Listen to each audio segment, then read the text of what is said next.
还是国外版最强阳谋，印度厨师用一道秋葵浓汤啊绝杀厨神戈登。本以为戈登会直接被这个卖相给劝退，没想到啊，哪怕是屎啊，他也得尝尝咸淡儿。 Oh God!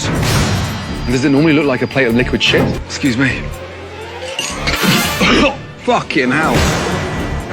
God, are you crazy? Have you tasted that? No, I didn't get a chance to taste it, Chef. So you cooked it and you didn't even taste it?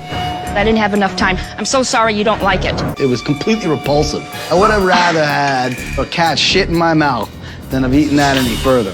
从很多角度来说啊，这戈登·拉姆齐呢，都应该算是这个世界上最成功的厨师了。在各个社交平台，他拥有超过1亿的粉丝，在南极洲以外的所有大洲都有他开源的餐厅。他是第一位拥有米其林3星的苏格兰人，并在随后的日子里啊，前后累计获得了17颗星星。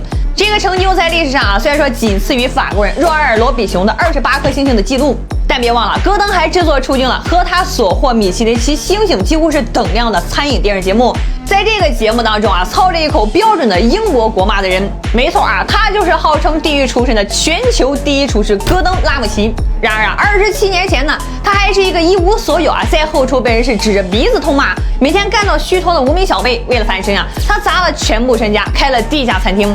靠着魔鬼般的领导力和对美食的钻研啊，他从泥沼中那是一路过来，建立了一个价值数亿美金啊，餐厅遍布全球的地狱餐厅帝国。很多人呢只记住了他镜头里的暴躁毒舌，却不知道啊，这个脾气火爆的厨神呢，曾经连站在灶台前的资格都差点永远失去。这戈登年轻的时候原本是个职业足球运动员啊，天赋出众，早早进入这个职业俱乐部，以为能够靠踢球来改变命运。可一场突如其来的膝盖重伤，直接断送了他的球员生涯。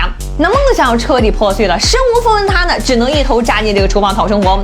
冲入这个餐饮行业啊，他没有任何优待。后厨等级森严，这资历老的厨师呢，动辄是当众训斥，清洗锅碗，长时间备菜的那是日常，每天10几个小时连轴转呀，累到是站都站不稳，那是常态。旁人熬不住，纷纷转行，戈登偏偏是死磕到底，先后拜师都为世界级名厨，在顶级法餐厅呢打磨手艺。正是这种严苛到变态的后厨环境，磨出了他日后极致挑剔的标准。这攒下一点经验之后呢，他做了一个让所有人啊都觉得是冒险的决定，掏空所有积蓄，背上债务，创办个人餐厅。后厨管理近乎是苛刻啊，这食材、火候、摆盘容错率为0，不少员工啊受了他的严格啊，这选择离职。可正是这份不肯妥协啊，让餐厅开业短短数年之后，直接拿下了米其林3星，创下了苏格兰餐饮界的历史。名气铺开之后呢，电视台呢向他抛出了橄榄枝。地狱厨房横空出世啊，节目里呢直白系列点评，毫不掩饰怒火，让他迅速火遍全球。很多人呢边看边骂呀，可又不得不服他的专业判断。连锁餐厅、美食综艺，短短10几年，他就打造出了一个横跨多国的餐饮商业帝国，手握17颗米其林星，上亿粉丝。这戈登啊，见过无数精致的高端料理啊，昂贵食材、复杂工艺、精致摆盘，早已是司空见惯。但是真正让业内服气的是，他品鉴菜从来不看外表，哪怕卖相再难看，他也一定会亲口试吃。后来地狱厨房里那碗秋葵浓汤的名场面呢，就把这条铁律展现到了极致。很多人呢把这个片段剪成了秋葵浓汤绝杀戈登，但事实恰恰相反，不是家常菜碾压了厨神，而是家常风味在调味和口感上完全失控，和戈登常年接触的标准化的西洋级料理啊形成了巨大的反差。这爆红伴随争议，很多人骂他是脾气暴躁、说话刻薄。可是深耕餐饮的人都清楚啊，这高端厨房容不得半点敷衍。他的严苛呢，是为了守住菜品的底线。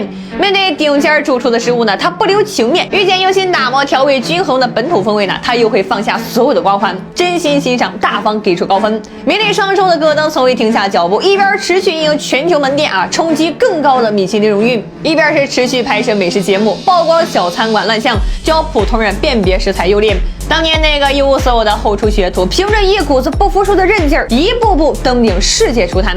戈登行走厨坛数10年呀，能够赢得全球认可啊，靠的不是顶尖的厨艺，更是一视同仁的品鉴标准。无论是高端西餐还是平民家常菜，好吃才是唯一评判标准。